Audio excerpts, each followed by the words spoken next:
I came across an article. I wish I could find it again. I might have to take a look for it, but it was, and I'm probably gonna bungle what it actually said, but my Yeah. memory of it is that basically in the last however long, 20, 15 years, whatever it is, Mhm. you used to be able to look at melodies of popular music, and Mhm. they kind of run the gamut of Yeah. notes essentially Yep. throughout the scale. And as we've gotten closer to today, they've tightened and tightened and tightened, and it's almost like, and I think I remember them specific. You know what? It might have been an Andrew Huang video on Mhm. YouTube. Anyway, but the point was, he was saying basically they're very. It's almost like a straight line now. It's just you hit the note. A lot of times it's the two, and you just hang on that, and you maybe vary up or down a little bit, but you don't want to stray too far from it because audiences today, they kind of know what they know. And Yeah. you write on the 1 4 5 6, and then Yep. that's all there is to it, and I, there's no room for nuance because audiences are. I disagree with this, but yeah. the popular sentiment is, audiences, they can't be trusted to to have any more nuanced taste than just those very basic building blocks and just keep repeating those things. So Mhm. It's like it's funny. I think I might have actually cited that study in my press release for the single. oh oh no way. Yeah, because there was a study done that it was the reduction of melodic variation, harmonic variation, and lyrical content. Like the same thing is happening with lyrics too, where Yeah. we had all these words in prose, and it just keeps reducing till like we're down to like fifth grade.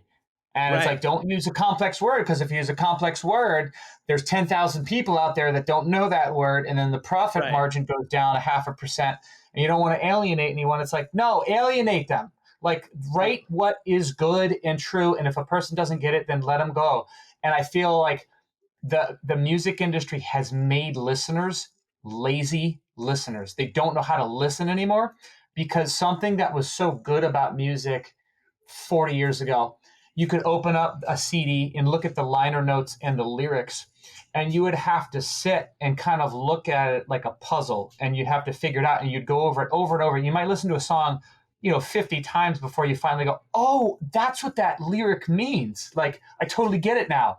But it's only within the context of the rest of the song that I finally understand it. And the artist was intentionally doing that. They were putting complexity and euphemisms and double entendres, not necessarily like sexual, but they were being clever with the way they were writing, and they were putting their intelligence into it. Now it's like, don't do anything. You don't want to lose them. So it's like right. you're basically open up your diary of you as a 12-year-old, and you made me so sad. You broke my heart, and we're in a car, and we go to the bar, and it's like Yeah. keep it super simple and appeal to emotion. And I I can't stand it. Yeah, Uh, no, I'm with you. I have a deeper, my taste runs a little more deep yeah. than that kind of stuff.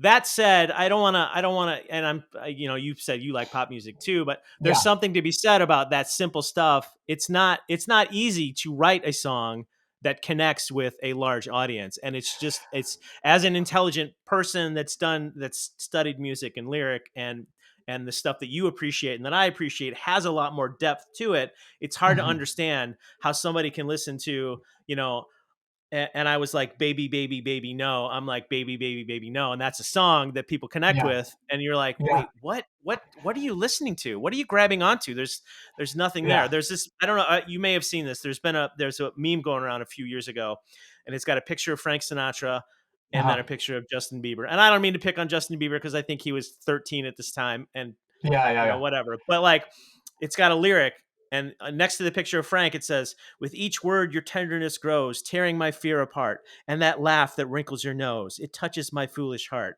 And then beneath that, there's a picture of Justin Bieber, and it says, "And I was like, baby, baby, baby, no." I'm like, baby, baby, baby, no. I'm like, baby, Yeah. baby, baby, no. And like Yeah. again, it's poking fun, and it's obviously reductive, but still, it's to the point that you're making is Yeah, kind of there is the tendency is that as you get older, you kind of think that your generation was the best and music right. was, those are the good old days. But like aside from all that, like there is an objective decline, like a scientifically verifiable For reduction sure. that Yeah. that's like totally independent of like the bias of you getting older. So yeah, I felt compelled as a songwriter. It's like Is it? I feel like you know that movie Zoolander. Uh-huh. With Tiny You know, Phone. Will Ferrell plays the crazy guy Mugatu, and he's like, Uh-huh. when he's like Blue Steel, La Tigra, like it's all the same look.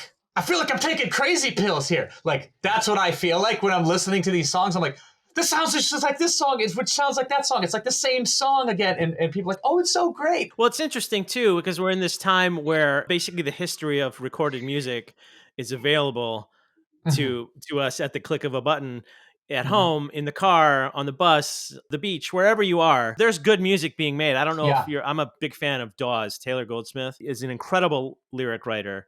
Uh-huh. So there's music to be found that kind of Mhm. scratches that itch. But yeah, it's a question of like why does the popular culture not dig into that anymore, especially when we have you can go, you don't have to listen to new music. You could Mhm. dial into whatever's I have a 14-year-old son who and I love him so much, but I do not love his musical taste, and he's stuff that he listens to is whatever. Yeah. That's his thing. And part of it is he's probably trying to listen to something different than his dad does. But he's got Yeah. one of his buddies. He's like one of his buddies listens to classic rock all the time. I'm like, yes, great. That's Cool.